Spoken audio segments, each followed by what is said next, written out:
Okay, looks like everyone's present and accounted for. I would like to reconvene from the closed session, and there are no reportable items to report today.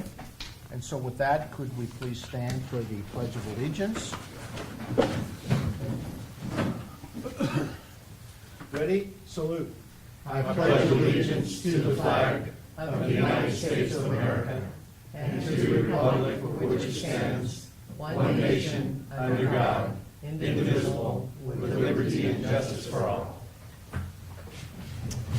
Okay, thank you all very much for being here, all those in attendance, and I'd like to wish everyone a Happy New Year and welcome back to work. Public comment. Per Board Policy 2350, any person may address the board at this time, either on an agenda item or other matters of interest to the public that are within the subject jurisdiction of the board. A maximum of 5 minutes is allowed for each speaker and a maximum of 15 minutes per item unless otherwise extended by the board. So do we have any public comments concerning items on the agenda today? None. Do we have public comments concerning items not on the agenda today? None as well. All right, so with that, we will move on to our reports, and being that school is not yet in session, we don't have our student trustee here today, so we will not have a report. Board member reports, starting to my left. No report. None? Nope. None? Nope. We've been on vacation. We've been on vacation as well. Next up, foundation report. I don't see Mr. Foster here, so I'm assuming we don't have a report there as well. I did want to just announce on Mr. Foster's behalf, he is not here this evening. There is no report for the foundation. He has taken over as president of the Visalia Sunset Rotary Club, and tonight was also their organizational meeting for the selection of officers and so on for the new Rotary year. And so he is at that meeting, but he did want to let you all know that's why he's not here, but he did not have a report or an update this evening. I know that Tim was somewhat working over the weekend, because I see his tweets from the basketball game, and those are always nice. From those, I was able to gather that our ladies basketball team convincingly beat the Rams of Fresno, and unfortunately our men's team lost a close one by 2 points. We actually shot a three-pointer for the win at the buzzer. We were down by 2, and we had a three-point shot at the buzzer. We bounced it off the back of the rim. So it was close. It was a great game. Okay. Next item is accreditation report, and I think Mr. Carasosa is going to fill in for that. I will. Thank you. I'm pinch hitting for Dr. Lacerna tonight. She's home with the flu. She gave me a couple of items to report regarding the update on accreditation. Mostly, I think she wanted us to know that there have been, we had a request from the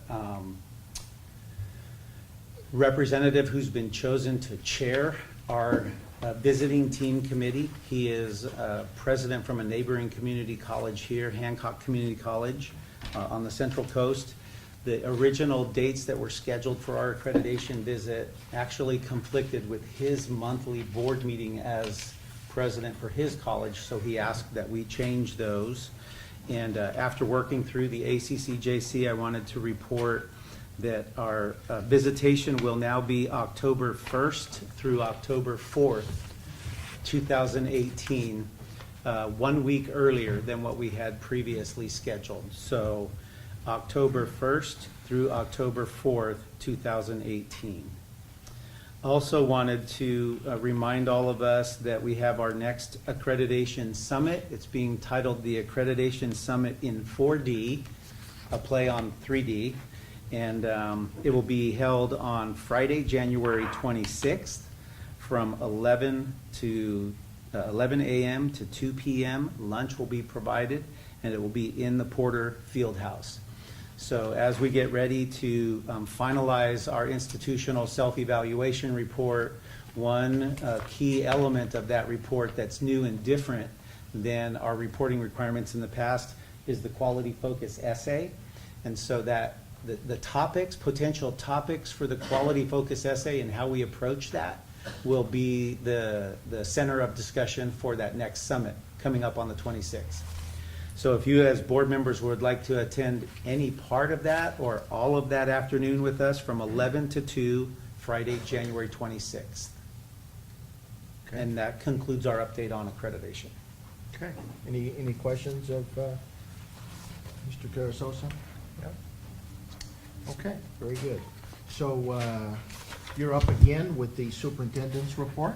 Yeah, I don't have a comprehensive report tonight, as we have all shared, because we are returning back from break. It has been a busy break. I do want to thank all the staff who were working during the break. Many folks did take advantage of that window of time to get important projects done.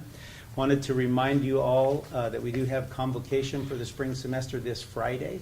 It'll be at 8 a.m. in the theater here on the College of the Sequoias campus. All staff from the district will be in attendance. Board members are invited and welcomed, and we will have your reserved parking for you out in the Circle Drive when you come in that morning. So it should make it easy for you to get here if you're available that day. I would like this evening to defer my time to make one important introduction.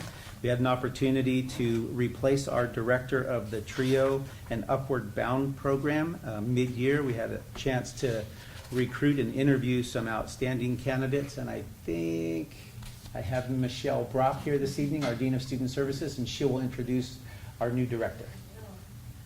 Happy New Year, everyone. It's wonderful to see you all. Welcome back, everyone. It is my honor and pleasure. You know, oftentimes we have to pinch hit and step in when we have changes.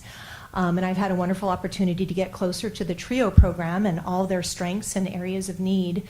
And are even more excited now to introduce to you Osvaldo Del Valle, if I can say that right. He'll say it better for me, and I'll ask him to come up in just a few moments. But having the opportunity to get close with that program has allowed me to see how wonderful he's going to be as far as such a dynamic individual with really incredible integrity, incredible knowledge, gifts, and skills that are not only professional but personal. So I look forward to working with him in the future and to tell you a little bit about him. Osvaldo has been serving in the past through 2013 as a assistant dean of student and student services director for San Francisco State University. He was able to earn his BA degree in Latin American Studies from the University of Illinois, and he earned his MA degree in Policy, Planning, and Administration from Boston University, and as a lifelong learner is pursuing his doctorate degree in educational leadership. So with that, I'd like to have Osvaldo come up and tell you a few words, if you don't mind. Come on up, Osvaldo. And tell him your beautiful name that I appreciate, please. No worries. Good evening, everyone. My name is Osvaldo Del Valle. So what I usually tell people is think of the shoe store Aldo, and you already got more than half of my name. Just put an OSB in front of it. Osvaldo. You got it. Yeah. So I'm delighted to, as I told President Carrizosa over the phone, I'm delighted to join the COS family. When I came for my interview process, I was thoroughly impressed with the folks that work here, and it was palpable to see the passion and dedication that the staff have to the students of not only Tulare County, but of the Central Valley. And I said, I really want to join this particular campus in this group and really come here and help to bring the TRIO program to not only local prominence, but national prominence. I have several friends who work for TRIO at the national level, and when I told them that I was taking over this position, they were like super excited and happy for me, and I look forward to creating some innovative program for TRIO, for both of the TRIO grants, and then taking those grants and all of the work and our best practices, and then taking those to local, regional, and national conferences, and putting the College of Sequoia's name out there and putting us on the map. So thank you very much, and thank you for the invitation to come this evening. Thank you. Oh, not quite so fast. The interview Osvaldo, continues. Okay. Does anybody have any questions or comments to Osvaldo Del Valle? Not bad. Anybody? I just happen to have one. Tell us how you became to be a BU Terrier and what process got you to Boston? Oh, sure. So that's an interesting story you would ask. In my previous career, I was in social work. And in Chicago, social work is the school of hard knocks. And I burnt out after several years. So I really had a cross in the road in terms of careers and what I wanted to do with my life. And I said, well, when was I most happiest? And I was most happiest when I was in college.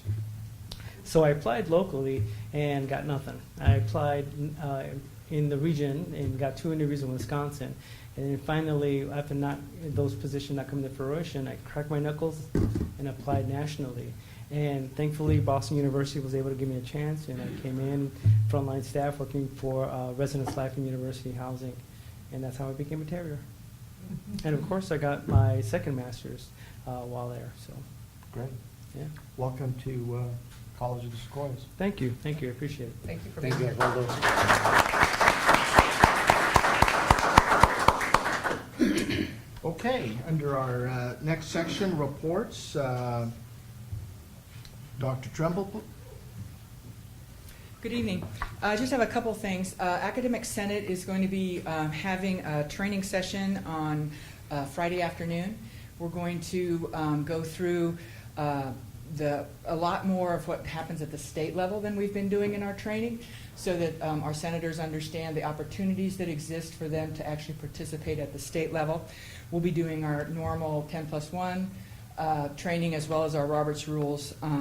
We are looking also at elections in February, and we will have some new officers. I'm not going to be running again for president, so there'll be a new president. And so either by the March meeting, I'll have our new officers to announce to you. Okay. That doesn't affect you on the search committee, does it? No, not at all. Okay. Yeah, I have until June, Right. my term. Okay. All right, very good. All right, do we have a president from Costa today? I don't see Mr. Hurst here. Acceleration training in Hanford, so there's no report today, I just found out. Okay, Thank you. CSEA report, Mr. Lamar. No report? No report today. COSAFA update. I don't see Dr. Erickson here today. We will not have a They're report officially there. not back yet. All right, we have one item under information today, and that is the presentation regarding the sabbatical. And Mr. Tarasosa? Yes, just very briefly, again, on behalf of Dr. Lacerna, I'd like to introduce Chris Keene this evening. You will all recall that Chris has been our COS faculty member who was on sabbatical for the first semester, the one sabbatical that was approved last year. Her proposal, as you recall, was to do some work locally and in our region regarding math, and Chris has been working diligently at that. Has her summary report prepared for us tonight as the beginning of the conclusion of her sabbatical. So without any further ado, Chris, I'll ask you to come up and begin your presentation for us.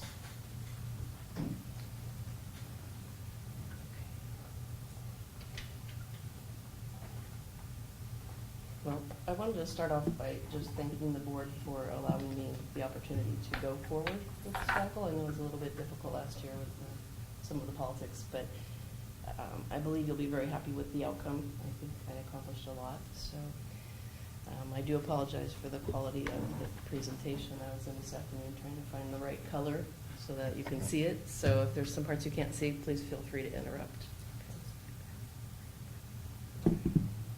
Oh, and you have paper copies in your packet as well. Closer? Just talk louder. So I thought I should start off with just a little bit of information about who actually attends COS. I think we all have a vague idea of that, but I don't think we've ever actually sat down and talked about it. These are our top 10 feeder schools from this fall semester. If you can't read anything, just ask me It's about 2,000 students, I think, if you total that up, and then there's a handful of smaller schools that also I didn't include on the slide. Visalia and Tulare make up the bulk of our students, with Hanford being the third. Hanford makes up about, Tulare makes up about 25% of our student body, and Visalia is close to half. So I did invite every school that feeds into our district to participate in my project. I invited all of them to provide me their course outlines. It was a little bit more difficult than I thought, because a few districts said to me, "What's the course outline?" So that was interesting. A couple other districts found out that they hadn't updated theirs since the 80s, and so they got some really old stuff. Created so- change everywhere. Yeah. That's why we should ask, right, Chris? My timeline was to gather the information in August and begin my project in September, and the gathering stage took a little longer than I thought. But I got a lot of really, really good information from many schools. The two schools that are up there on that list that did not reply to me were Dinuba and Porterville, neither of which are in our district. Right. So I'm thinking that probably would be the reason they chose not to. But I included them up on the slide just because they are in our top 10 list of schools. Okay. Now, this is the problem that most people are familiar with, I think, just from reading my proposal and just from hearing people talk in the community.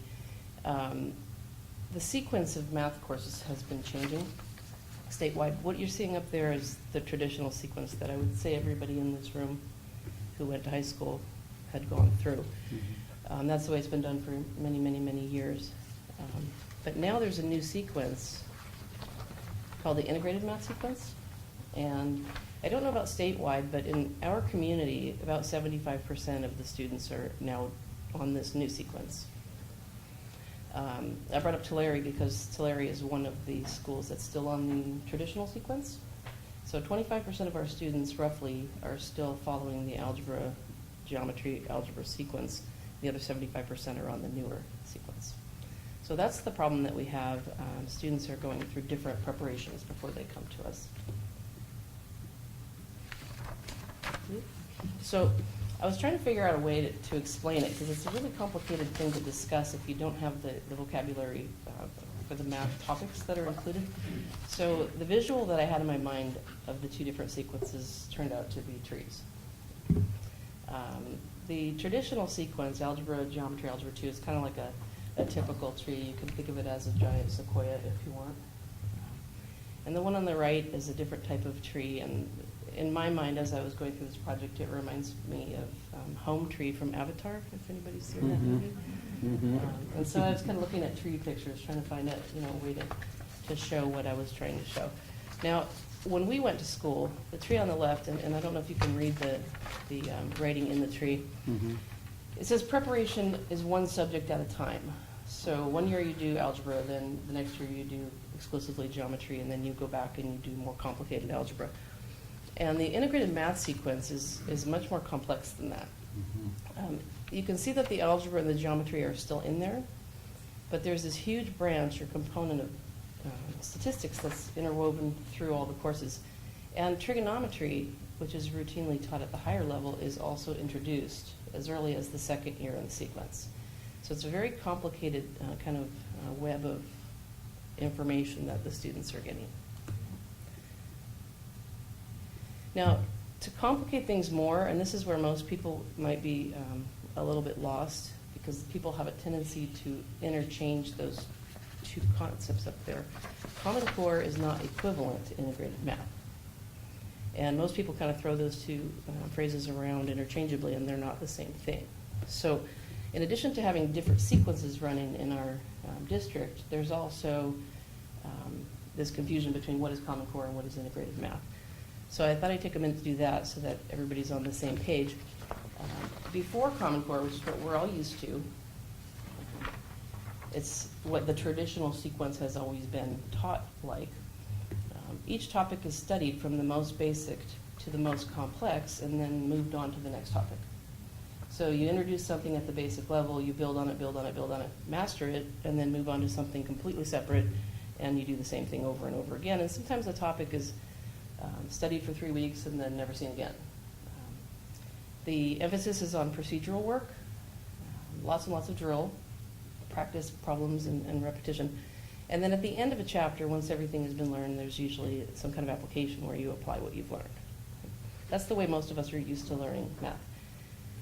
Common Core has kind of changed things up quite a bit. Common Core introduces a topic at the basic level, allows it to sink in, and then moves on to a different subject matter. So algebra may be left, and statistics is then studied at the basic level. And then a little bit of algebra is introduced again at a little bit higher level. And so there's a constant revisiting of topics. It's very different. I think it allows students to digest the vocabulary of the topic at some level, so that when the more complex stuff is added, they have a basic understanding of the vocabulary that's needed. And in theory, it's a really good approach.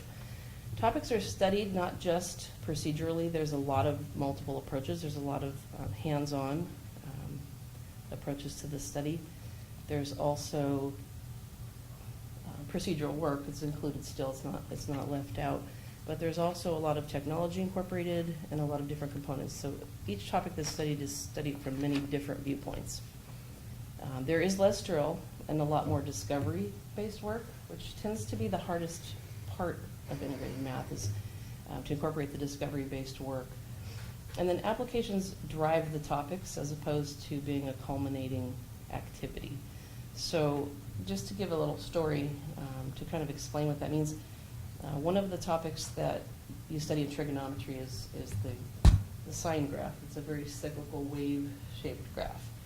And what we normally do is we introduce the graphs and we teach them how to graph them, and then we say, now what can we do with that graph? That's the traditional approach. In Common Core, one of the activities they did in the Tulare schools, and it was around Halloween time, and the teacher brought in a fake bag of blood and a wheelchair and put a patient in the wheelchair and allowed it to drip down the hallway. And then they did it faster, and then they did it slower, and they looked at the pattern of the drips.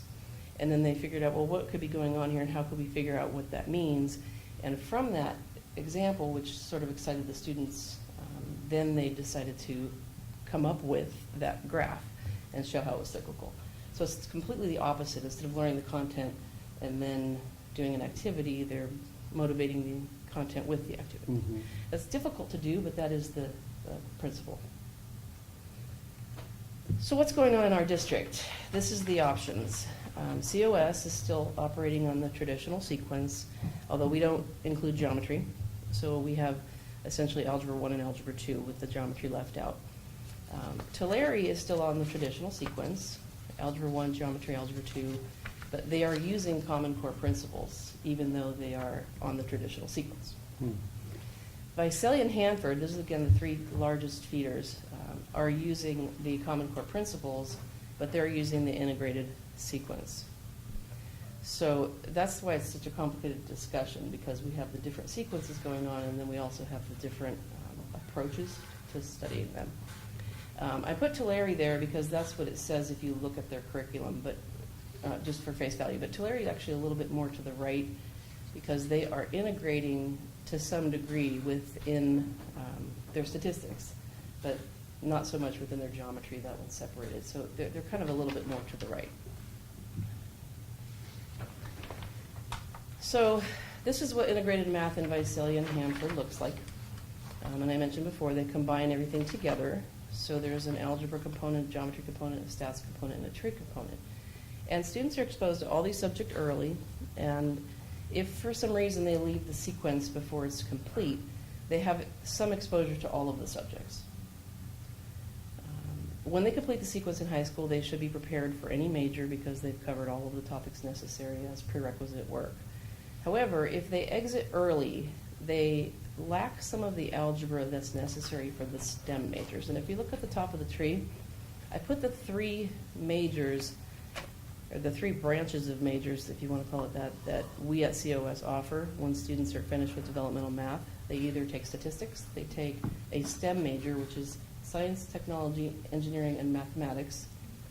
And then we have a Math for Teachers course, which is intended for the students that are going on to teach elementary school. So if someone finishes the whole sequence, they're prepared for anything. However, if they leave the sequence early and don't complete all 3 years of it, they're going to be short and not really prepared for our STEM program. I put this up just so you could kind of see what was done each year. So you can see in the first year they've had algebra, geometry, and statistics. In the second year, the trigonometry is introduced, and that is supposed to be a darker blue. You Mhm. probably can see it in your packet, but not so well on the screen. Mhm. And then you can see the third year they cover all 4. Do you need a little time to digest that, or can you pick that up? I've been staring at it for months. And so you feel like Visalia Unified and Hanford then are on the same? There's a little bit difference in approach to their course outlines. Hanford's course outline was very application-driven. In other words, they said, this is the activity we do, and this is what we learn doing it. And Visalia's was a little more topic-listed. And but it seems to me that they essentially do mostly the same things. This is kind of what Tulare looks like. I had a hard time with this tree because it was really hard to figure out how to show it. But the statistics is integrated all through, even though they don't call it integrated math. It is included in all 3 years. But if you look how the geometry is in one block in the middle, they have 1 year that is just geometry. So they learn algebra for 1 year, then they learn geometry for the second year, and then they go back to algebra. So that part is not quite as integrated. They do cover all of the same things. They just cover them in a different order. Again, if the sequence is completed, then the kids should be ready for any major. But this is a bigger concern. If they exit early, after 2 years, for example, instead of 3, they've only had algebra for 1 year. So that second year, they're not gaining any more algebra, which is a problem for us because we teach algebra. That's what our foundational sequence is. It's not including the geometry. Chris, when you say exit early, tell me exactly, we're, the student's not dropping out, but he's No, just that's- leaving that. I'm glad you asked that question. I probably should have thought to say that. According to the California Department of Education, a student to graduate high school must have Algebra 1, or what they call Mathematics 1, which is essentially integrated Math 1. So the minimum graduation requirement by the state is just 1 year. Okay? So a student can exit after 1 year. Visalia Unified has a 2-year math requirement, so that's unlikely, although there are special circumstances and waivers and some other avenues for graduation. So very few students exit after 1, but quite a few actually exit after 1 and 2 years. Mhm. And Visalia Unified has a 2-year math requirement. Exeter is the only one that I came across, and perhaps, Brent, do you know CBC? I think they may have a 3. There's a few of them that have a 3-year requirement. So when I say exit early, it just means they did the minimal required and Yeah. then they left. They're still in school, they just stopped taking math. They stopped taking it. Yeah, okay. Mhm. This is what the COS sequence looks like in my vision. Notice there's no geometry at all in our sequence. We had a geometry course 21 years ago when I came here, and it was gone the next, so haven't had it in a long time. We do not integrate the statistics into any of our developmental work. The students take statistics when they need it, when they get to the higher level course. So there's no statistics integrated in. Ours is done in a very linear order, the traditional way that we all had it. You learn one topic from beginning to end, and then you move on to the next one. Mm. And again, when students complete the sequence, they are prepared for any major because the way our curriculum is designed, when they decide to take statistics, we teach all of the statistics in that class from beginning to end. So it's not necessary that they have it in prerequisite form. So it's just a different way to approach it. And if they exit our sequence early, then we know that it blocks them from being able to transfer to a 4-year institution. But, yes. Did you or has anybody looked at the placement scores on those students who exit early? So traditional versus the integrated? Because our Yeah. placements are looking at the algebra, Yeah. It's really complicated because the schools have been transitioning to the integrated sequence at different times. And the seniors that are just applying to COS this fall, some of them have not been on the integrated math sequence at all. Okay. The higher performing students who were 1 year ahead in math haven't ever had any integrated math. Now, in another year from now, the seniors coming to us will have had it, but some of them jumped into it in the middle of the sequence. So it'll be a couple more years before that data is meaningful. But yeah, I have looked at it, just curious to see. And since you brought that up, I would say an equal number of students come to us after a 2-year exit point as 3. 2 and 3 year exit point are the most common. But there is a fraction of them, I don't know, 10%, Looking for? that only have 1 year. So we don't call ours Algebra 1, Algebra 2, we call it elementary algebra and intermediate algebra, but they're essentially the same thing. And you can see they finished both of those before they introduced the stats to those students. Okay. So some of the issues that we face about what to do with all the information that I gathered, if we were to try and change to an integrated math sequence to accommodate the students that are dropping that sequence at some point and then coming here, we are likely to hurt the Tulare students because those students after 2 years have less algebra than the students in the integrated sequence. So if we try and align with one group, then we're going to be misaligning with another group. That's one issue that we have to contend with. This is another one, and this is perhaps a bigger one. When our students leave us, our job is to prepare them for transfer. And this can get really hairy, and I hope I don't misspeak myself, but in order for a student to transfer to a 4-year institution, they have an entrance requirement that they must take a transfer level math course if they come from us. And the CSU and the UCs have a prerequisite requirement on that transfer level course of intermediate algebra. So we can't change intermediate algebra from being intermediate algebra unless they are willing to change that prerequisite that they require on their transfer level math class.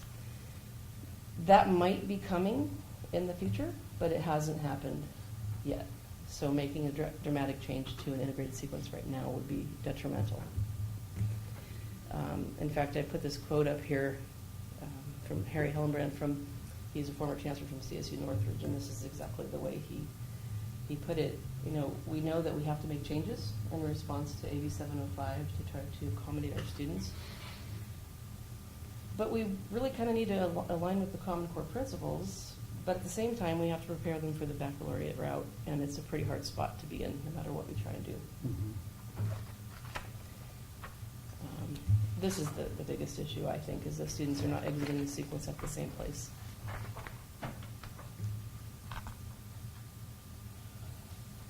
So this is what, I try to make a visual on this. After 1 year, the student in the traditional algebra, geometry, algebra 2 sequence is more prepared for our math sequence here, because they've had 1 whole year of algebra.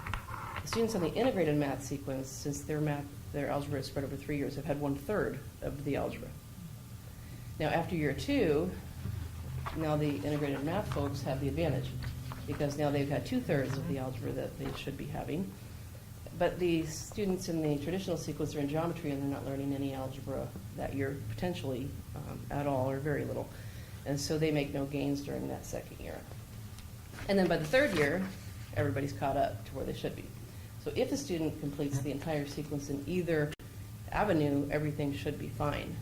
But it's these students that are the biggest problem. And then these guys are a real problem, but there's a very small number of them.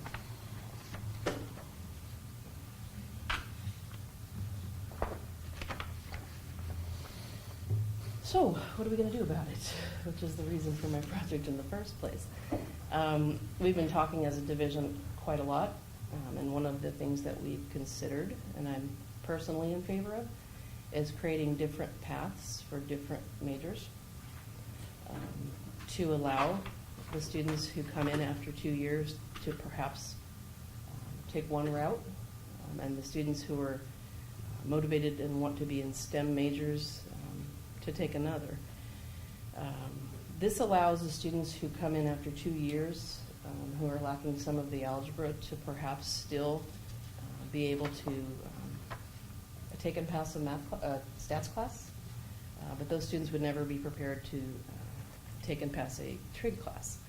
So that's something that we're looking at, but again, we have to consider the CSU and UC requirements, and any changes that we make has to be something that's not going to impact their transfer. So we are looking at different pathways you've heard of, I'm sure. Another thing this is something that can be implemented and probably easily. We can make philosophy changes rather than sequence changes. So we can begin to incorporate more of the Common Core principles without impacting the sequence. That's something that we can do without affecting transfer and affecting articulation. So when I say changes in philosophy, we can start incorporating more Common Core principles into our current sequence. Mm-hmm. We can also make some shifts in some topics that would improve our alignment with Hanford and Tulare and not mess up our alignment with, excuse me, did I say that right? Improve our alignment with Visalia and Hanford without Hanford. messing up Tulare. Tulare. But those are very small because those sequences are quite different.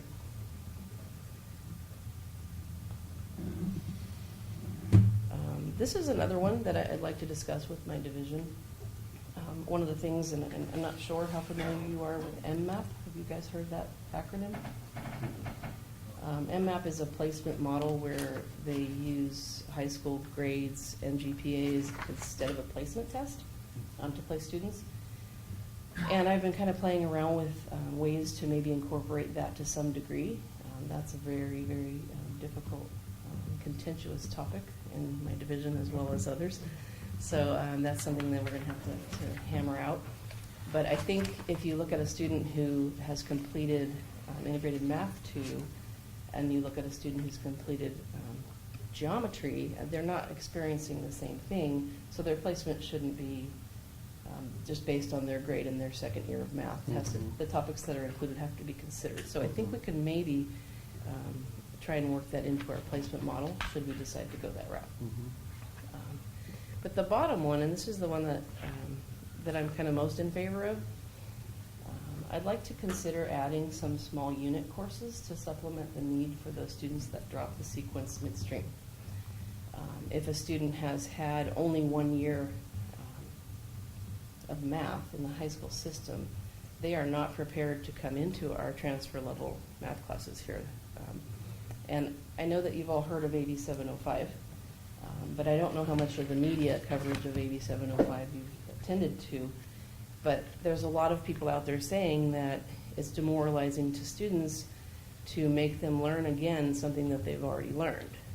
And I can buy that argument, but what I can't buy is the assumption that they've already learned it. There's quite a few students that are coming into us that just haven't learned it, and you can't expect them to jump into transfer level math class with something they have never seen. So I think we need to weed that out and figure out, which students are repeating it and which students really have never seen it, because they're very different students.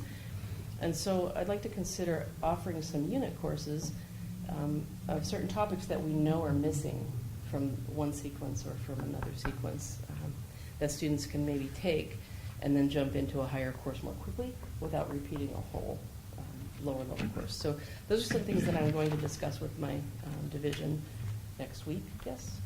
And we've already been talking about that. It won't be a big surprise to them, but those are some of the ideas that I have at this point that we can implement without interfering with articulation. And I apologize if I'm going on and on.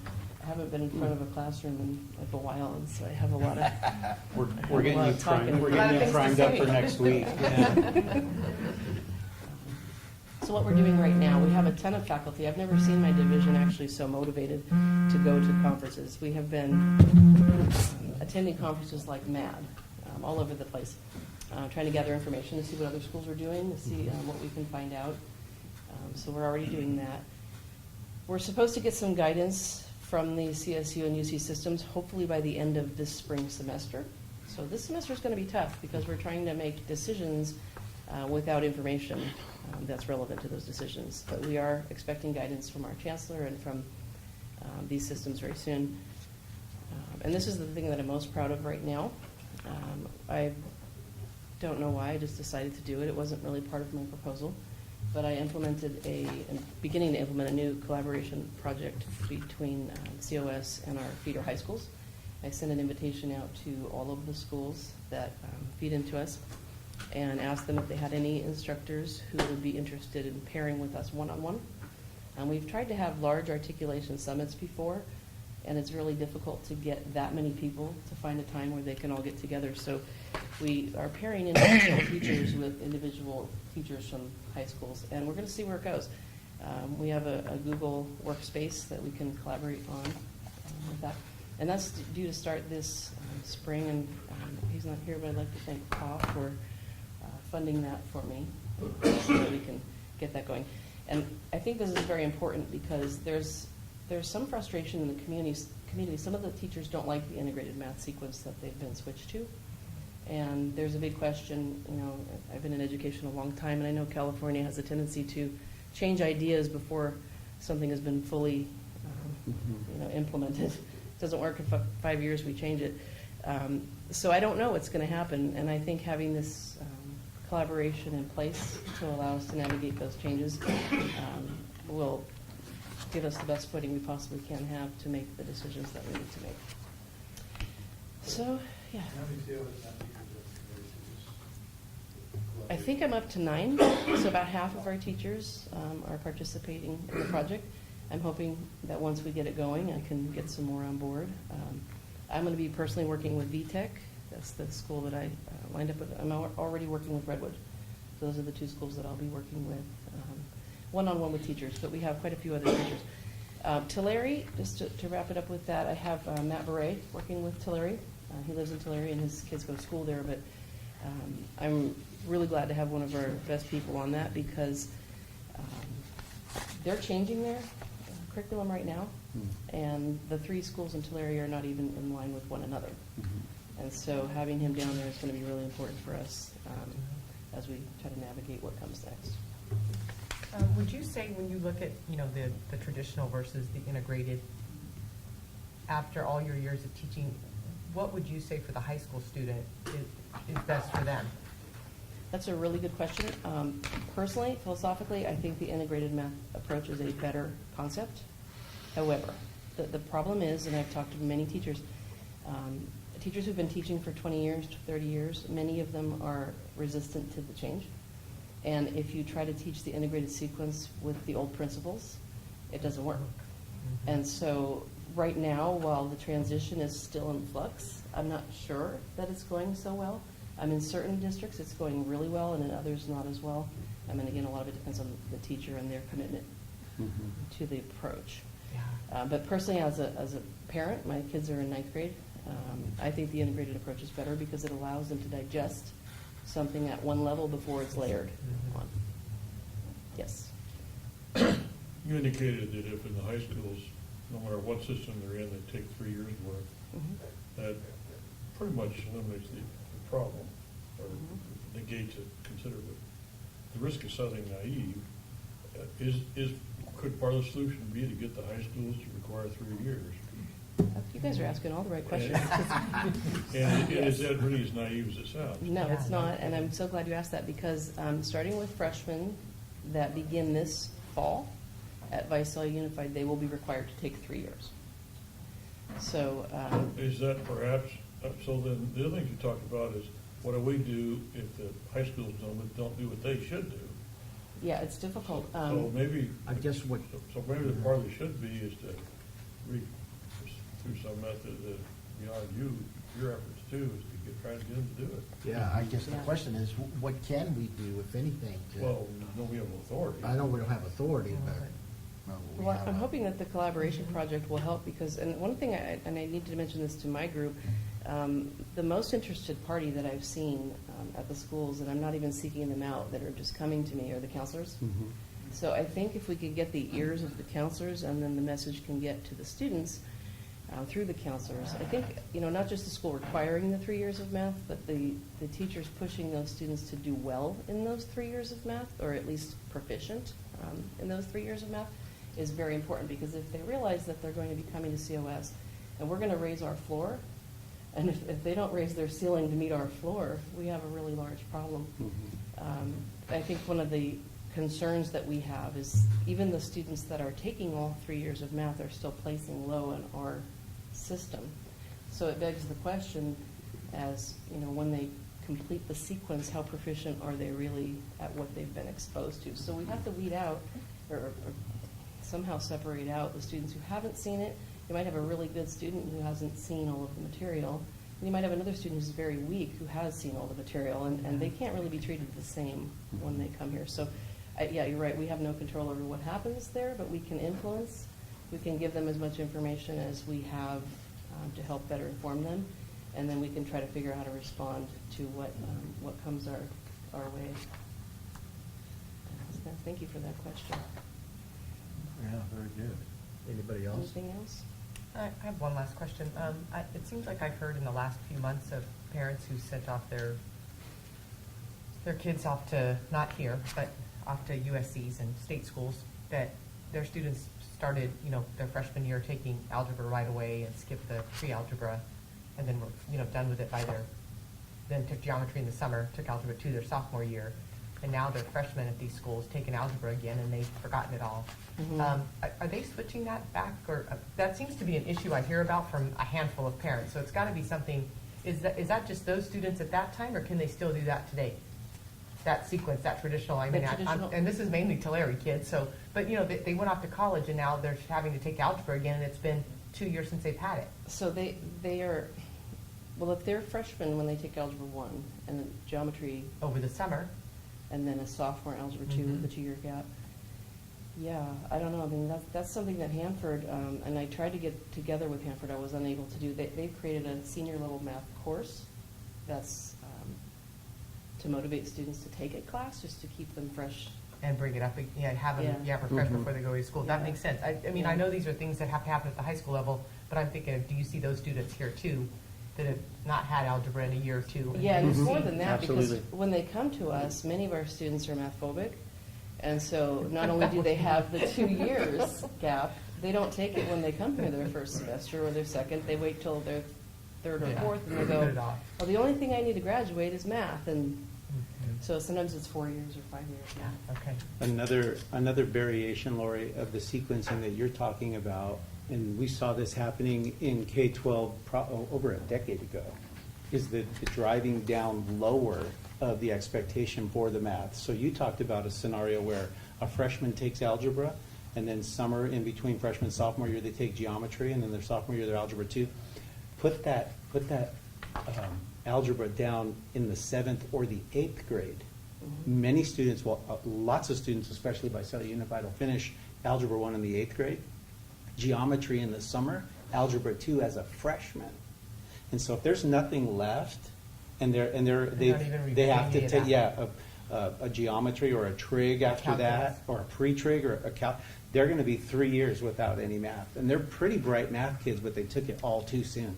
And the retention, maybe because of the lack of practical application or how it was conceptualized, they could regurgitate it on the spot in the year they were taking it, but not apply it in a way that they were able to retain it. And there's a lot of debate about, you may have heard, I'm sure you've seen the curriculum come through a time or two over the years of like a crash course remediation right before they start here to try to bump their placement.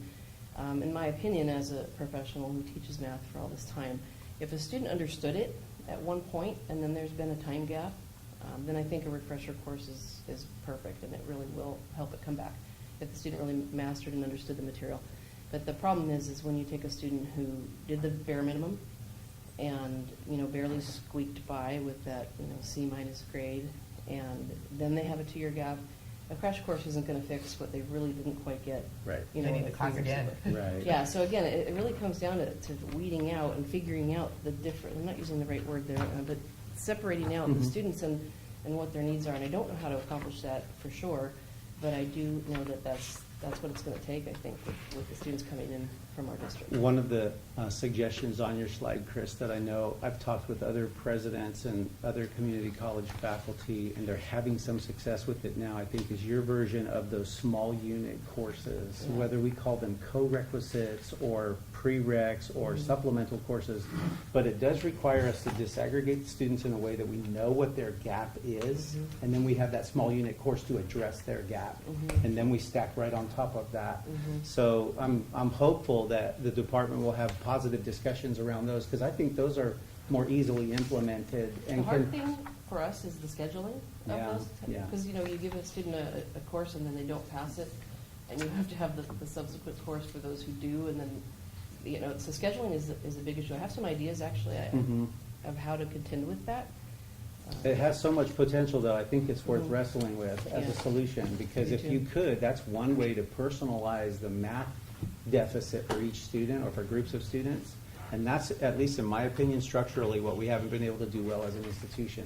Mhm. We're kind of herding them through, and then we're sorting and selecting. So I think that has really good promise.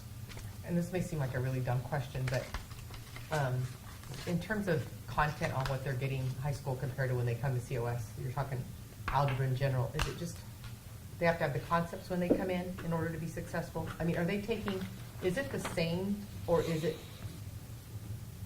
much harder?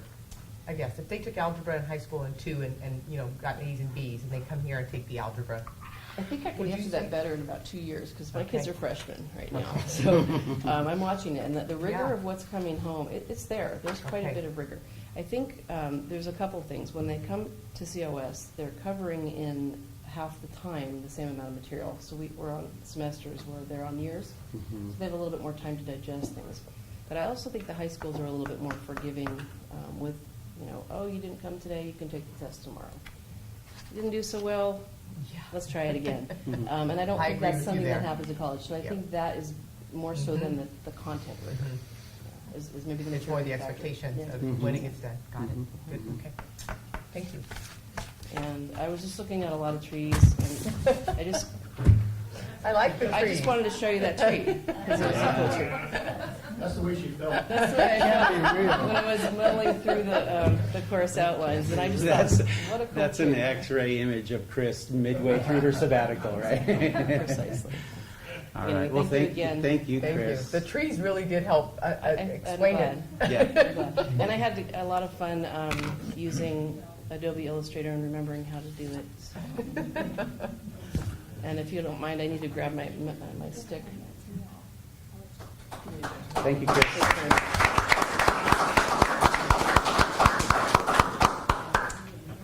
Okay, well, that was, I think we can all agree that was very informative information.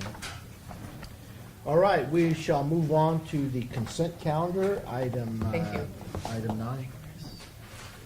All items listed on the consent calendar are considered routine and will be enacted by one motion.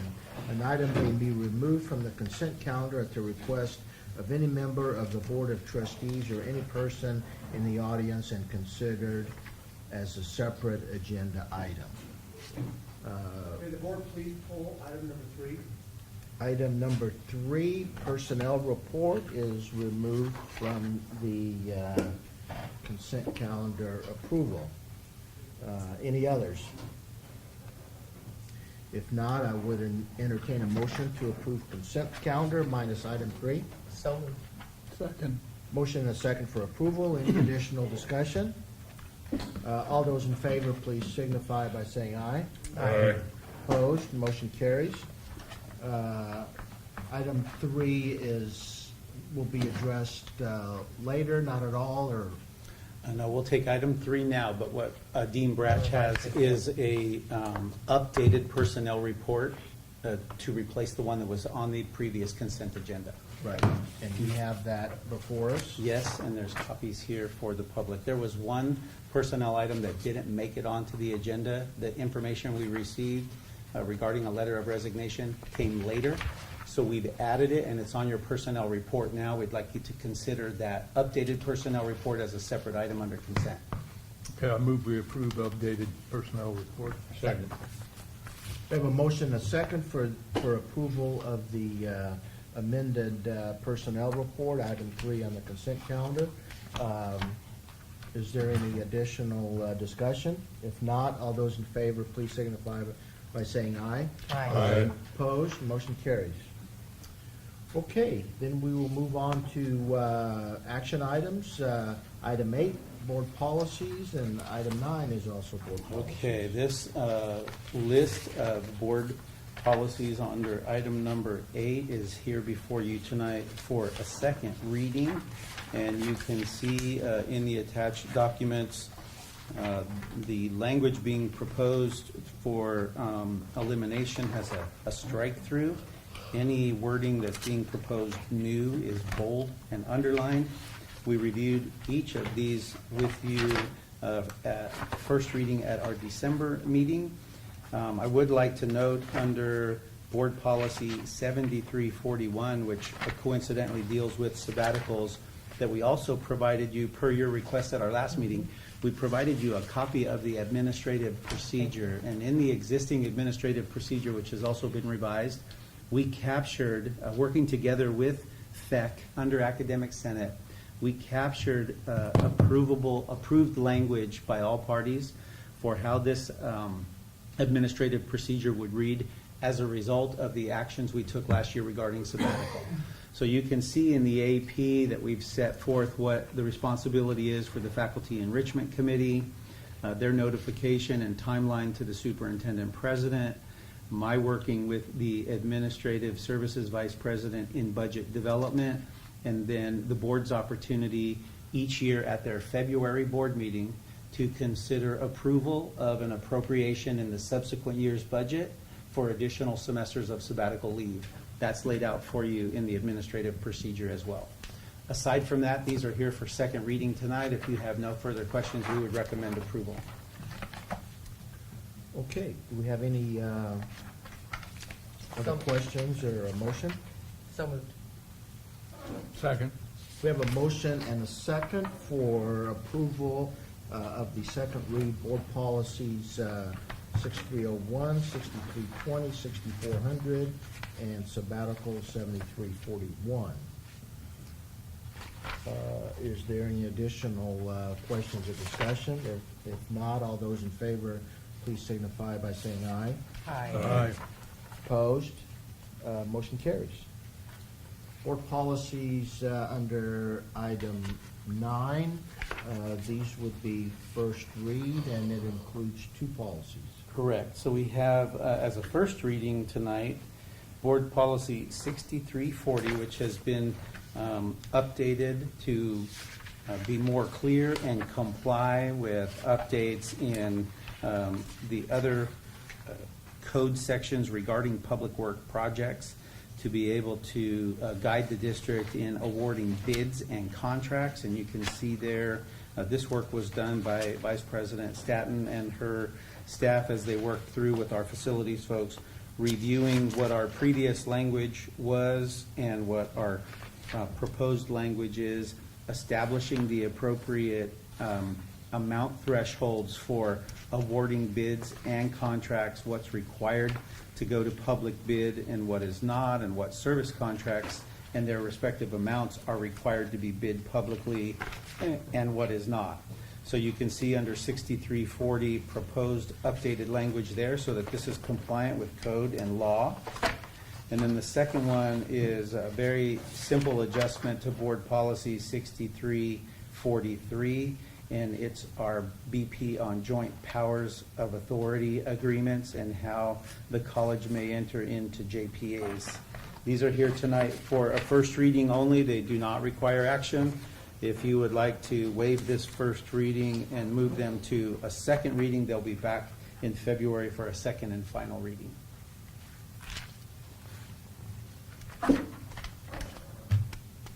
Mr. Zumwalt. I'm a little confused. The board packet that came to us had 6345 in it. Yes, And you don't have a 6345 here. And I don't remember reading 6340, although maybe it was in there, I don't know. Can you explain what happened? I'm not sure. My packet has, Pass this down, Ken, Yeah. if I can stand. Oh, yeah, this is, That was It's what came to crossed the board out. back Oh, in. yeah, it's crossed He out. wants it down to stand. That's, yeah. Okay. It looks like somebody rewrote it, I don't know. No, that's an admin procedure. Oh, this is the administrative procedure. And we're looking at the actual board policy for this administrative procedure. Ah, okay. I'm sorry, John. Administrative procedure is not. The before us. AP sits underneath the board policy. What we have in your packet tonight is the BP. Administrative procedure is not before us. Correct. All right. So you send that one back. Okay, good question. Thank you, John. Do we have a motion? So moved. Second. We have a motion and a second for approval to move to a second read for board policy 6340 and 6343. I believe that's the correct terminology. Correct. So any additional comments or discussion? If not, all those in favor, please signify by saying aye. Aye. Opposed? Motion is carried. Ken, if I may, Yes. even though 6345 is not before us, I'd like to suggest something. Is it 6345 talks about creating a contractors list for the projects that don't reach the threshold amount, so that you have a way of doing it informally. I would recommend that you revisit this and put in it here some sort of explanation about how contractors get on the list. Oh, that's a good Not with point. the idea of making it possible for some contractor to beat you over the head with it, but instead to be able to say, here is how you do it. Yeah, we used to have 6345 was our JPA, both board policy and administrative procedure. CCLC, you might recall that we're under the Uniform Public Construction Cost Accounting Act and have been for a number of years. The CCLC came up with an administrative procedure for the UPCCAA, and it was numbered 6345. So that's why we did the numbering switches that got you a little confused. Right. That is straight off of the CCLC. That one's been through our whole process. It may be easy enough. Basically, you're looking for just a little more description of what, Well- we have our processes that comply with the state law. I'm looking for three things. Yeah. With that, one is to get your list bigger by having people know how to get on the list. Uh-huh. Secondly,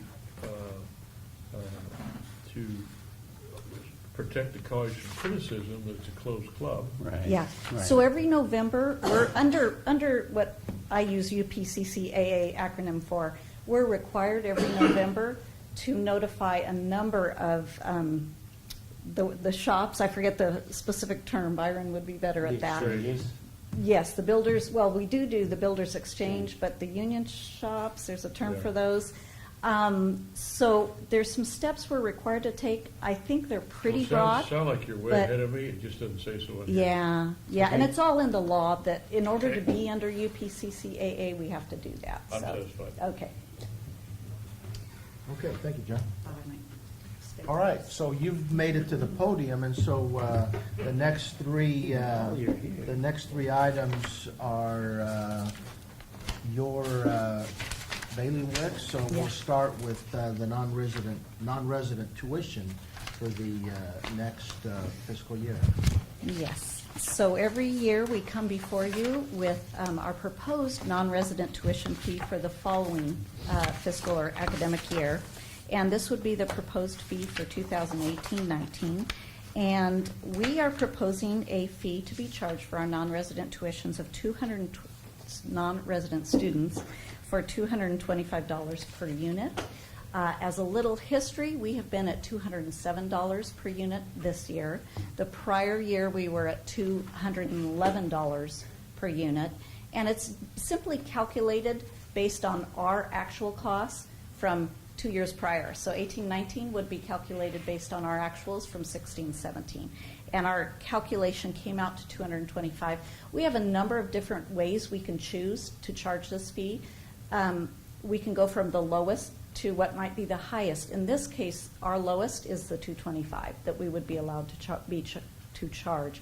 The highest in this case is $258 per unit, which is the state average. And then you can look at some of the things in between. You can also add a capital facilities fee on top of that. If you're trying to do some capital projects out of your general fund and you feel like you need to glean those resources somewhere, but we are not choosing to add that on top. And I talked to our neighboring districts, and at least a couple of the closest are going with the statewide average of 258. So we felt pretty good about going with the 225. Who gets Yes. the money? What's that? Who gets the money? General fund unrestricted. Do we have a lot of students that fall into that category? I don't know the number off the top of my head. A lot of our out-of-state athletes. And do you know, Brent? Off the top of your head? Less than 100? It was 90.41. Oh, look at Linda. It's probably right there in the She's got that at her calculation. fingertips. Linda, Somebody's gonna ask me this question, I'm like, Linda, Yay, do you know Linda. do you know who that 4/10 of a student is? I think I saw him walking around. I'm surprised that it's that many. You know.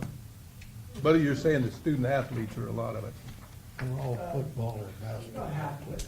No, it's not just athletes though, yeah. The first year they're like that, and after that they're 46. Yeah. I move we approve. Second. We have a motion and a second for the approval of the 2018-19 non-resident tuition amount. Is there any additional questions or discussion? If not, all those in favor, please signify by saying aye. Aye. Opposed? Motion carried. Okay, next item is a resolution dealing with the transfer of funds to the post-employment retirement benefits, otherwise known as OPEB, and I kind of think this is a good news item Good news, here. yeah. Wow, Yeah, it that's might, amazing. might require a little explanation. We have, for many years, I think close to 20 years or more, had the Retiree Health and Welfare Fund. It is Fund 62,000. And so every month, when you look at, and it was in our consent tonight as well, we've had this fund coming forward. These are our dollars in the fund balance. And there's a little history as to how we've used that over the years. Originally, I think it was probably set up for transferring our payments into to make sure we had enough dollars to fund our retirees' health care.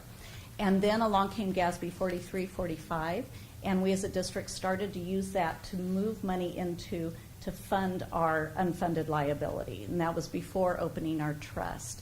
Then, during really tight budget years, we also started charging categoricals for a very small portion of that money, and that's where we would, very small portion of the funds that are required to fund our retirees. For the insurance. For the insurance. Yeah. And those dollars would be tracked there. And then the next move was when the fiscal crisis got real bad, we actually started drawing money out of there to borrow funds. So we would have loans to the general fund. And that was occurring right up until probably my second year here, when things were quieting down and we were getting a lot stronger. And then as of late, this money has just been sitting there available.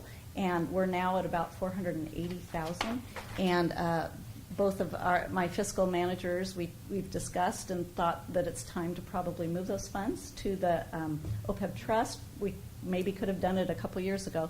And then we will look at closing this fund, or if we choose to leave it open for other uses. But that gets our liability, which the total liability is almost 10 million. Now it's 9.9, and we're funded at 8.3, almost 8.4 million.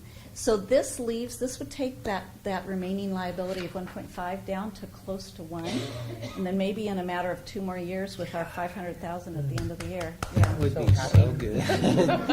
I've never worked at a district that was able to do stand up and that. do the happy dance Yeah, right now. so That's we great. wanted to suggest that and request that. You might pass that resolution to move those dollars to the OPEB trust.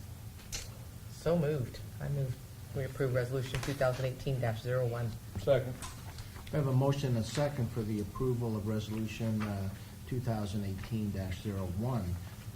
Would you please poll the board, Megan? Trustee Cardozo? Aye. Trustee Sherman? Aye. Trustee Mann? Aye. Trustee Zumwalt? Aye. Trustee Nunes? Aye. Okay. Very good. Thank you for that explanation. Okay. And the last item on the agenda, I hate to tell you guys, but this is going to be a long discussion. I already No, thought not that. really. that, Okay, so we have a proposal for audit services that I'm pleased, looks like you had an abundant number of responses. Yeah, we so, had a lot of good, um, strong responses. And this is difficult for us to come forward and say, hey, it's time to change. I will say our fiscal services staff has worked very closely with Abernick Trine Day and Company for so many years, and it's always easiest to stay with who you know, and we have all the working papers and the spreadsheets figured out. But after reviewing the responses to our request for proposal for audit services, we requested for 5 years, we really couldn't not recommend this new firm that was one of our bidders. I'm not 100% sure how to pronounce it, but let's see, I might have written it wrong. Casolias, Wilson, Dominguez, and Levitt. And they are out of San Diego. Do I have that correct? Yeah. And currently, they're a little newer, a little smaller on the scene, but they're not fresh off the boat. They are well experienced. They do 8 community colleges currently. We contacted 7 of those. I got responses from 6. They were glowing responses. I mean, I used to be an auditor, and I used to actually go to board meetings like this and pitch a bid sometimes. And I don't think I've ever heard of people saying that the transitions went this smooth. So everything looks good. I've talked with our prior partner, Bill Williams, and I explained what occurred there. The overall savings over 6 years is only $66,000. It's not huge. It's a little over $13,000 a year. But just with their experience, the good references, strong proposal, we felt like we needed to recommend that to you. That doesn't mean you have to accept that if you have any different thoughts. There was also a very low bidder, Harshwall and Company. They are out of Oakland, but no community college experience, and their proposal kind of reflected some weaknesses, and they were also a very small firm. And they were really inexpensive, but we didn't feel that was the best one to propose. So you think it's time to make a change from the current auditors? I feel like I really can't argue a reason not to. I feel like if VTD had come in with the lowest bid, I probably would be recommending, or the lowest minus that one company, probably would be recommending them again. They've served us very well. Yes. Look, can I get on my soapbox? I'm a big advocate for changing every once in a while. I've said so the last several years. You know, we've changed before, a year gone by, and every time you get a new auditor, they suddenly have new ideas. That said, the existing firm, I think, did a superb job. I'm not knocking them at all. They've just been doing it too long. And also, I'll add in one other thing is, I don't think you should be making a selection based on price unless they're being greedy or fiscally irresponsible. And for that reason, I support the staff's recommendation. Any other comments or questions? No, thanks for your time. You know, coming from the CPA and to a certain extent the audit field too, I have some mixed feelings about, when I was on the other side, I never thought there was a reason to change when I was submitting proposals, but I think it is a healthy thing to make a change, and I know it's most difficult on the staff that has to deal with the new folks, but if I'm correct, I think our staff does a great job, and so I think the job that you and Linda and her staff do will fit just about any auditor that we choose. And so with that, and I would feel the same way as John does. So I would entertain a motion. Any other comments? No, I just wanted to add, you know, Christine did, because this is a big deal, you know, especially if you work down on the fiscal end of the building, she came and took the time to sit down and review all of the results of the proposals with me, and actually expressed her deep kind of mixed emotions about making a change like this. And I'm going to share a little bit along the same lines as what board member Zumwalt shared. I feel like in all the years that we've been doing this business, The hardest thing to do sometimes is to make a change like this, but we all talk all the time about how important this type of periodic change is for the fiscal health and the integrity of the district. It just seemed like there wasn't going to be a better scenario than the one we have this year with this particular proposal, the recommendations, and the pricing, to have the courage to say this is probably a good year to make that change. So she did ask for my feedback and input. I provided her that, support this recommendation as well. Yeah, and I'm also happy, as I said, that you reached out and were able to get as many proposals as you did, because let's face it, the field of, as we can see by the field of CPA firms that have experience in the junior college field is pretty limited, I would think. So, okay. We have a motion? I'll make that motion. Second. We have a motion for the approval of the auditors as the firm recommended by staff of Cosalisa, Wilson, Dominguez, Levitt, CPAs. All those in favor? I got lost here. That's a good point right there. It's a good point to start. Okay, all those in favor, please signify by saying aye. Aye. Opposed? Motion carries. You're at COS. Okay. You're in the board meeting. I did, And you just need to adjourn the meeting. I think Greg has given me the dirty eye. Meeting's adjourned.